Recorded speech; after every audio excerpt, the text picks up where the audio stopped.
you wanted the best, you've got the best podcast. The hottest podcast in the world. The Chris Voss Show, the preeminent podcast with guests so smart you may experience serious brain bleed. The CEOs, authors, thought leaders, visionaries, and motivators. Get ready. Strap yourself in. Keep your hands, arms, and legs inside the vehicle at all times, because you're about to go on a monster education roller coaster with your brain. Now, here's your host, Chris Voss. Hi, folks. It's Voss here from thechrisvossshow.com. Ladies and gentlemen, there are these things that makes it official. Welcome to 16 years, going on 2,600 episodes of the Chris Voss Show. We're just bringing it to you, all the wonderful authors, all the greatest minds, all the wonderful stories and journeys we share on the show. But, you know, sharing is caring. I think we need to make that, maybe that's how my lead-in will always be for this. Sharing is caring. Refer the show to your family, friends, and relatives. Go to goodreads.com/Chris Voss, youtube.com/Chris Voss, facebook.com/Chris Voss, and Chris Voss 1 on the TikTok, all those crazy places on the internet. Opinions expressed by guests on the podcast are solely their own and do not necessarily reflect the opinions of the host or the Chris Voss Show. Some guests of the show may be advertising on the podcast, but it is not an endorsement or review of any kind. Today's featured author comes to us from bookstolifemarketing.co.uk. With expert publishing to strategic marketing, they help authors reach their audience and maximize their book success. We have an amazing young man on the show. We're going to be talking about his book called Put Dating Back in the Box, out March 28th, 2025 by Preston Wheeler III. We're going to get into it with him and some of his insights and find out some of his journey through life, how he did it, how he does it, and how you can do it too, for that matter. I like how that just rounded right up. He is a graduate from the University of Arizona Global Campus, obtaining a double master's. He's a caregiver who also enjoys living life, and he enjoys spending time with people. He watches football, movies, dines out, and attends various social events with his friends and family. Welcome to the show, sir. How are you, Preston? Thank you, Chris. I'm pretty good. Thank you for having me, Chris. And I also want to give a shout out to my co-author, Alonzo Mclittle, who wrote the book with me. He did a very good job. And, Chris, I just thank you for having me on the show. Thank you for coming. We really appreciate it. Give us any .coms, any websites, social, whatever you want people to find you on the interweb, sir. Yeah, sure. Chris, people can find us on Amazon. We are on the shelves of 50 companies around the world. Amazon, of course, Walmart, Books A Million, Barnes & Nobles, Apple. And we're partnered with international retailers as well in Australia and Germany as well. So give us a 30,000 overview. What's inside your new book? Chris, we're talking about helping people find healthy relationships in today's society. And what we've experienced and what we see is a lot of people jump into relationships, but they're not prepared. Mm-hmm. They don't have the character. They don't know what a healthy connection is. And also, with that being said, with the world we live in, there's a lot of people who are just not relationship compatible. We have a lot of people in our world who are, manipulators, they're deceivers. And oftentimes people get involved with these people. So Put Dating Back in the Box is designed to help people get themselves together, heal from their past issues, as well as we want people to gain knowledge about being in a healthy relationship. And we want people to have this going in so that therefore they're ready and they can navigate a healthy relationship, but also avoid getting into a bad one. It's not good to get into bad relationships. I may have made a few poor choices and ignored some red flags in my youth, and so I've seen that movie. And of course, it takes two to tango, so I'm not blaming anybody. I'm just as responsible for the choices I make. And, Chris, what I do. I'll say, Chris, we all are, Chris. So it's not just you, we all are, But the key is, Chris, that we learn from them. Oh, yeah. See, that's the one thing that frustrates me in dating, because I'm single, is people, many times, most people, unless they really heal or deal with their traumas or deal with their issues and why they're poorly choosing, they keep making this, they choose the same people over and over again. Mm-hmm. They, a lot of trauma bonding. So since their trauma isn't resolved and your trauma isn't resolved, it's like getting together and, you've got like a box of broken glass from your trauma and they got a box of broken razor blades from their trauma. And you're like, let's play. and it doesn't work out well. But yeah, so let's get into the deets. What motivated you want to write this book? Chris, I was motivated because in my process of looking for love, I ran into there's a lot of things that, I didn't know, but I had to learn the hard way. And my motivation was, I don't want people to go through what I went through, so I said, so let me write a book that will help people to navigate, to not get involved with the wrong people and get into a bad relationship, but to help them, put them on a course to get into a healthy relationship, earlier. Fast. And what I've come to learn, Chris, and I share with Alonzo, and we see and we experience, Chris, that so many of us don't know what to do. We jump into a relationship really quick, but we're not really ready for a relationship, and we don't know what to look for. And in today's society, there's a lot of people with, they lack character development, social skills, and so forth. And when you lacking certain things, you're not going to be able to have a genuine connection. So what we did is, put dating back in the box. We provide what we feel is helpful content to help put you on the path to be in a healthy relationship, but at the same time to navigate not being in a bad one. For example, we want you to get your character together, heal from your past issues, and have knowledge going in.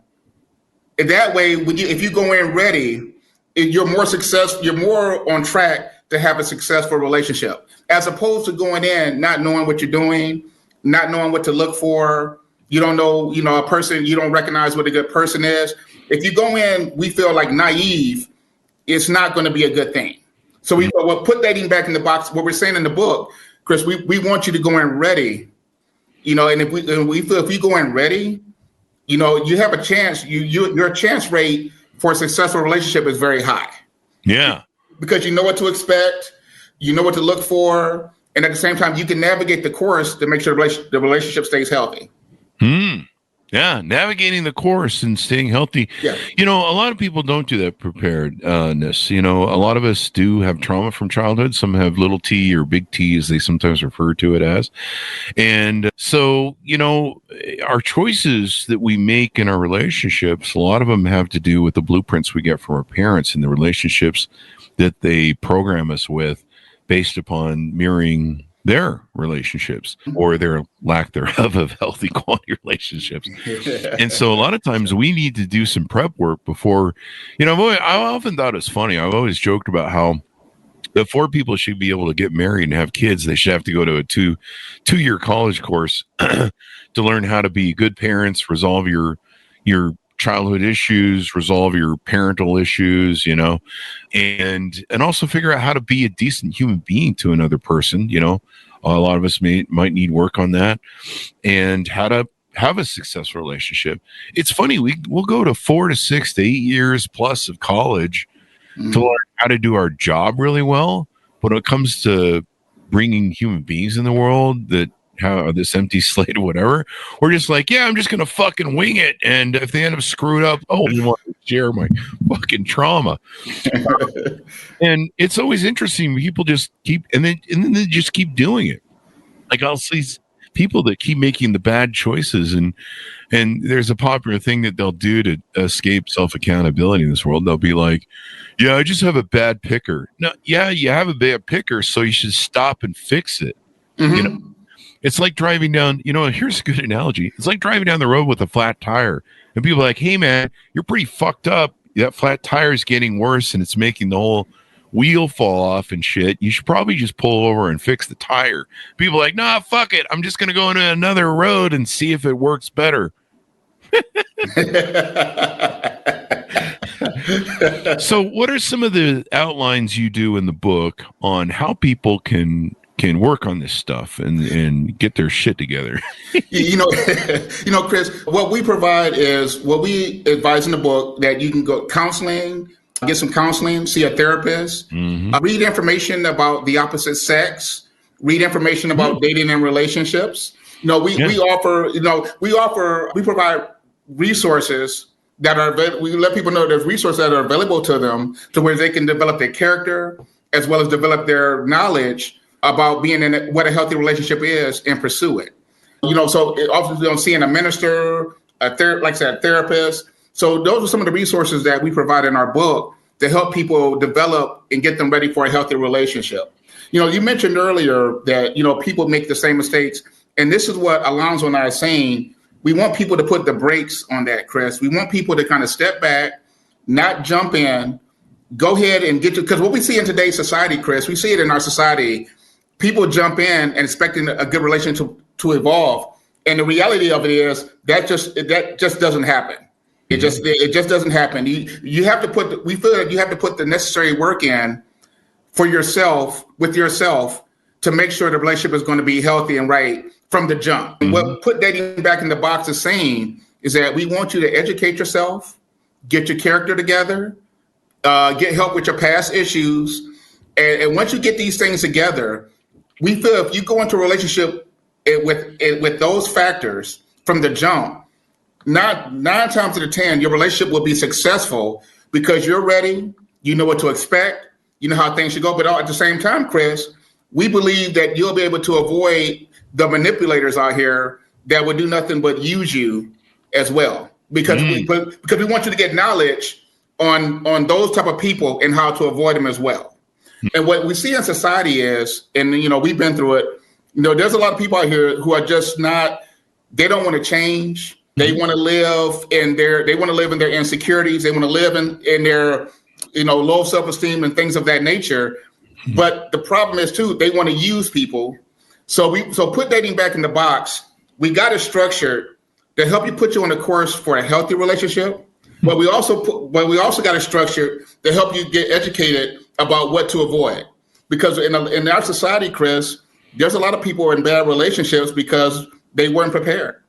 They didn't get their character together. They didn't heal from their past issues. And I feel, Chris, if you don't know how to treat somebody as an individual, you're not going to know how to treat nobody good in a relationship. So we feel, so those are some of the outlines in our book that we stress about getting yourself together, making sure you're right, your character is developed, that you're good, you're honest, you're reputable. Because if you have good character, you'll be able to recognize that with your partner. That would give you so much peace in the relationship because they're trustworthy, you're trustworthy. You ain't got to worry about looking over your shoulder if they're stabbing you in the back because you know what type of person they are. And we believe that character is a major factor in having a good relationship. If you have good character, you're going to have a good relationship. What? Yeah, go ahead, Chris. I was just making a joke there. I was like, what? I have to have good character too. I can't be an awful human being. What the hell kind of program is this? No, I mean, it's true. I mean, there's a lot of people that they excel at being awful human beings. They don't develop themselves. They don't grow. They don't do kind of what you said, where they don't do the work. And a lot of people, if you have childhood big T trauma, sexual things that have happened to you, maybe as a child, abuse, crisis, I think people kind of know, if your parents just told you no, you couldn't have ice cream, you don't have trauma. If they beat you, you probably do. So, it's really important to identify these things. And, I've dated all my life. I've dated 35, 40 years now, I think it is. Starting when I was like 16, I think I started dating. In my day and age, you started dating in high school. I guess nowadays they don't start dating until you're 30 or something. The young kids, the Gen Xers, as they say, right. Or Gen Zers. Gen Xers are already screwed. They're already married. But yeah. So how did you come to your knowledge of dating, and what's your experience there? Chris, in my previous relationships and the women I've been with, I think from being with them and seeing what the outcome of the situation and the stuff, that's how I gained wisdom. It gave me wisdom about the insight about the world and how relationships really should go. Because, Chris, when at one point, I didn't know what I was doing, Chris. I had no idea. And I got out there like a lot of folks and jumped in and got deceived. I got used, I got this. And I said, so wait a minute. But then there's times I felt empty, or I felt like, wait a minute, something's missing. And through these hard experiences, Chris, it gave me wisdom. I actually did research, and I said, wait a minute, how should relationships really should go? And I've learned, Chris, throughout the years, even up to now, how relationships really should go. Based on my personal experiences, I was able to get wisdom from them. And I said, okay. And now I said, okay, so this is how I should be treated. This is how I should treat the person. At the same time, let me make sure I'm healed from my past and things of that nature. Because I recognize, Chris, that if a person's right, that relationship has more of a chance to be right. So I learned from my experience to say, wait a minute, let me get myself together. Let me make sure this is right, that type of thing. And I just gained wisdom. And I think you made a good point earlier when you were talking about past traumas and stuff like that. That's important that we heal and get past that. We, like Alonzo and I talk about in our book, we recommend you go see a counselor, a therapist, a minister, because those things, a lot of times, Chris, a lot of people bring baggage into relationships. Oh, and that's why the relationship goes south, because you haven't developed your character. You haven't developed any social skills. You haven't developed any empathy. You're still carrying your past issues. And what happens is that interferes with to answer your question, like I said, I just learned from past experiences, and I got wisdom from being with the different women, the relationships, the encounters. It taught me, okay, this is how a relationship really should go. This is how I should be treated. This is how I should treat the young lady. This is how it should go, because, like I said, I got going through the hard knocks, Chris. I felt empty at times. And so I knew something was missing. And a lot of us grow up in situations where we're taught wrong about the opposite sex. We're taught wrong about relationships, and we live in that wrong. We do. We grow up and we live in that wrong. And then, but if you're open to growth, if you're open to wanting to be in a good relationship, if you're tired of being empty, you're going to seek knowledge, and you'll get that knowledge. So what we're saying and put dating back in the box is we want you to get educated. We want you to get your character developed. We want you to heal from your past issues, because we feel that if you have these things going in to a new relationship, Chris, we feel, and you see that with your potential partner, we feel that you'll be in a healthy relationship. Yeah. We don't, because what we see today is a lot of people jump in and they're not ready. They still got their issues from their past, or they didn't learn from their past relationships. And like you mentioned earlier, how people just keep picking the same person because they didn't learn, Chris. They didn't take the time to say, you know what, let me regroup. Let me heal from my past. Let me figure out what I'm doing wrong and fix it. So what we're saying and put dating back in the box, we want you to put the brakes on that and fix it. So from my past experiences, Chris, that's what gave me wisdom, because I was willing to learn, because I want to be in a healthy relationship. I don't want to be in something that's one-sided. I don't want to be in something that's where I'm being deceived. And I just think I was driven. I was motivated me. And I just, and I'm still learning, Chris. I'm not an expert, but it gave me wisdom. And that experience, a lot of people don't learn from the experience. You did, and that's really smart. People always ask me, like, what would you tell yourself if you go back to your 16-year-old self? I'd be like, go to therapy, man. It's sad that we have to fail so many times, sometimes the same thing before we really learn it. And I counsel a lot of guys too on dating, my friends and stuff. If they're dating somebody, I'm like, yeah, she's got crazy eyes. You need to watch out. She's giving you all the red flags, the signals. And she's on a lot of prescriptions, drugs for depression. Yeah, run. And they'll be like, oh, Chris, you don't know. Oh, I love her. She's so special. You don't even know. And then I'll be like, yeah, you marry that up, that's going to cost you $1 million. And sure enough, it does. And then they come back to me and they go, oh, you're right, Chris, you're so right. And then 5 minutes later, they're like, oh, I'm in love again. I found another girl. And it's, dude, you're killing me with your shit. And then they marry and divorce again. And you're like, how many times does Chris have to try and save you from divorce before you finally listen to him? God bless guys. We're like dogs. So we think we can fix women or save them from their problems if they're if they're doing whatever they're doing, we're like, hey, we can save her. We can make her a better woman if we just wife her up. And I'm sure she'll quit sleeping with 500 guys. And there's a lot of that. There's a lot of that going around. If you've heard of TikTok and what do they call it? Hot Girl Summer. Yep. Where the Gen Zers, the girls try and sleep with 100 guys in one summer. That's like a competition they're doing. That is. And then they break their pair bonding. And I see a lot of girls now that did the hot girl summer thing going, I can't fall in love. I can't feel anything when I go on dates anymore. Yeah, that's because you broke your pair bonding. So now you're just a person of the street. The only difference is you don't charge, which is kind of it's kind of an issue. But it's there's data behind it. The more partners a woman has, the more likely it is she's going to suffer massive depression, emotional damage, and higher divorce rates. They actually have it calculated. It's data. You can Google it. So this isn't like opinion or anything. Okay. And men want to preserve their paternity because a woman can fake that the kid's yours, but not for a woman. A woman knows if the kid is hers. It came out of it, right? So, there's a lot of these issues that are floating around and red flags and people not paying attention to them, just thinking, oh, if I just love enough, I can overcome everything. No, you can't. Exactly. So, Chris, I'm sorry, Chris, to add to what you're saying, this is why Put Dating Back in the Box was invented.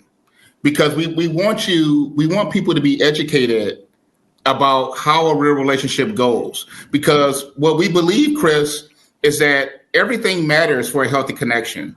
The emotional, the psychological, the physical, the social.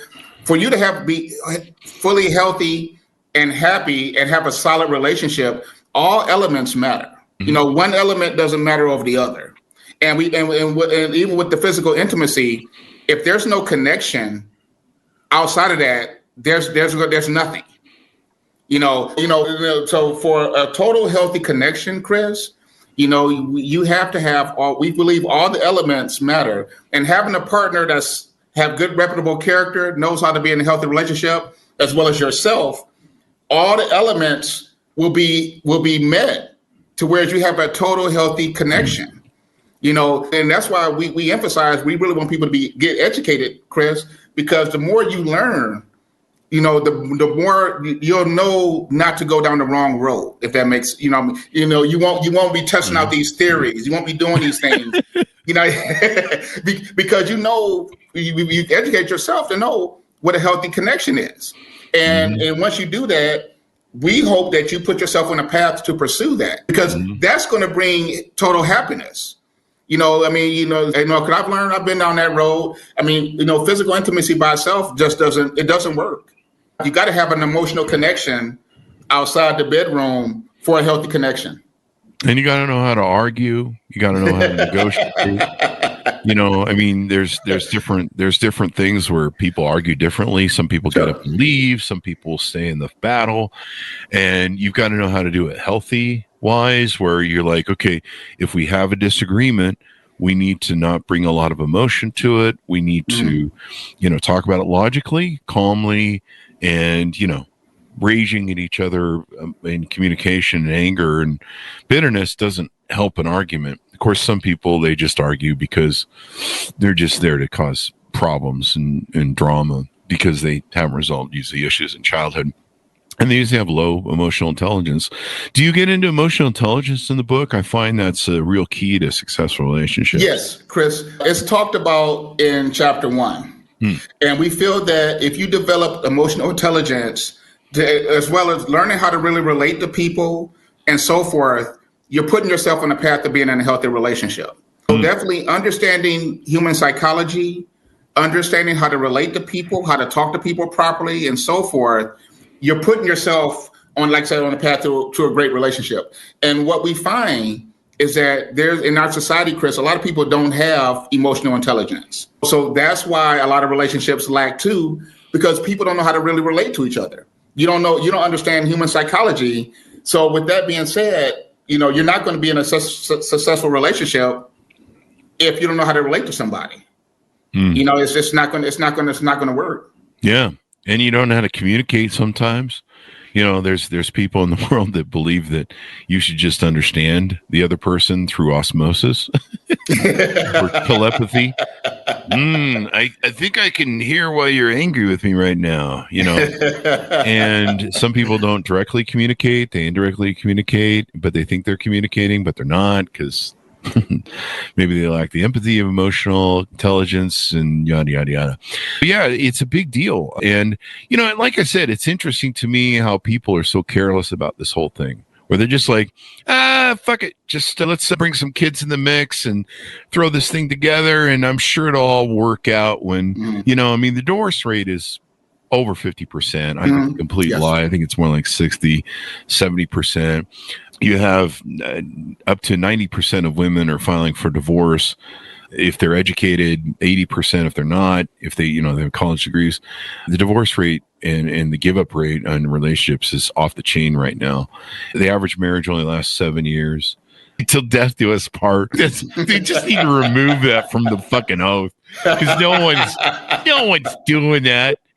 That's true. Anyway, there's a couple people, but what I found is most people my age that have the 20 to 25, 30-year relationships, the key is they are the alpha widower of their partner. Their partner they were a virgin and they had their first experience with that person. And so they're pair bond to that person, like we talked about earlier, or maybe there was one partner before that. But that's the hallmark of these long relationships that I see from all my friends that are in the 50s like me. But they have 25, 30-year, 20-year marriages. And so it's a real key, and the data shows it. And men have to really pay attention to these things. But emotional intelligence is a big deal. It's just amazing to me how careless people are. They're just like, yeah, whatever, we'll figure it out. And you're just like, yeah, you don't figure out what's wrong with the car and why the back half of the car is dragging its ass down the road. As you just stay on the freeway, you got to pull over and do some repair. I like this analogy. I'm going to keep using it for dating. I think it's I just had this vision of two people driving down the road, and they're like, we don't have two tires on the back, and the back's dragging down the road. Should we pull over and maybe see a therapist or do some work? And they're like, and then there's some people that they don't want to do the work. I remember I had one girlfriend. I was like, look, I've tried everything to make this work with you. I didn't realize she'd gone off her medication that she'd been taking for cancer and other issues. I found out later when I moved her out, I was going through her meds that I found in a drawer as I was packing up her boxes. And I was like, wait, these meds stopped about the same time our relationship went in the toilet. And I called her, and it was like, sure enough, she'd gone off her meds. And that was it. I mean, it was marched down to the date that shit went off the rails. And so I said to her, I said, look, we've invested a lot in this.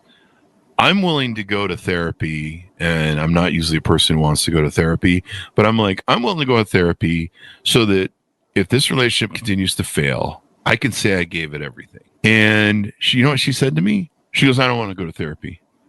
And I'm like, okay, so this isn't that important to you? She goes, no, I just know that the therapist is going to say I'm the one who's in the wrong.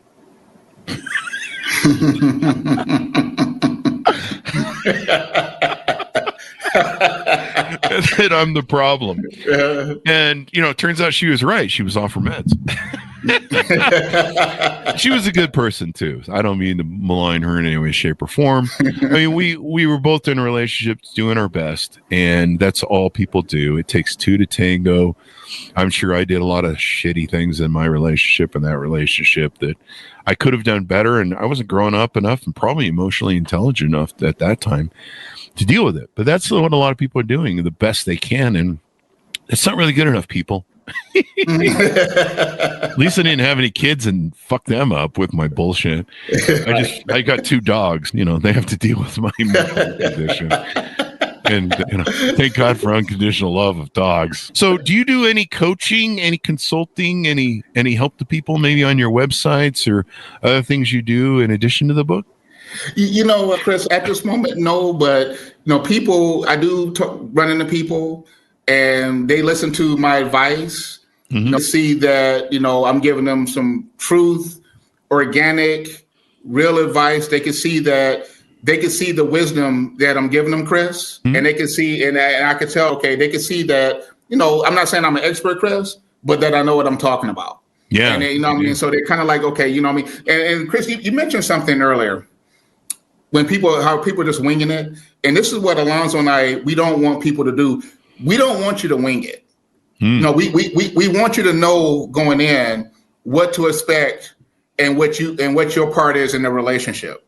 And this is one of the reasons why I put dating back in the box is on the shelf, because we want you to be educated going in and knowing, and from that education, what to expect. So because we want to change the dynamics on this, Chris, because a lot of people do what you mentioned. Hey, we just gonna work. We're gonna figure it out. This, that, the other. But we don't want you to do that. Yeah. We want you to go in ready, prepared for a healthy relationship. So we want you, and so put dating back in the box. Like I said, in the first couple of chapters, we give what we thought was helpful content to help people get their character together as well as their knowledge going in. Because we don't want you figuring this out, because 9 times out of 10, neither one of you, by person saying that, Chris, that lets me know that you don't really know what a healthy connection is, and that you're not ready for a relationship. If I actually heard that comment, so my thing is, we want you to kind of dial it back and not just jump in, because everybody is not livable. Everybody is not compatible to be with, and being with somebody when there's no connection, Chris, that's not a relationship. Yep. That's not there's no, what I mean? So go ahead, Chris. Yep. All right. So give me your .coms as we go out so people can find you on the interwebs to get to know you better. Let's say Amazon.com, BarnesandNobles.com, Apple.com. Oh, I'm sorry.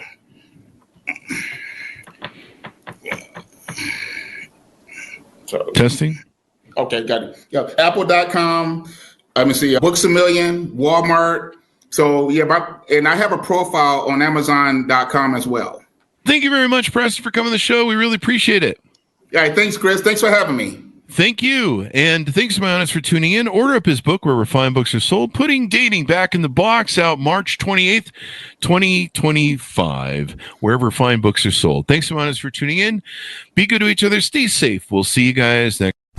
You've been listening to the most amazing, intelligent podcast ever made to improve your brain and your life. Warning, consuming too much of the Chris Voss Show podcast can lead to people thinking you're smarter, younger, and irresistible sexy. Consume in regularly moderated amounts. Consult a doctor for any resulting brain bleed.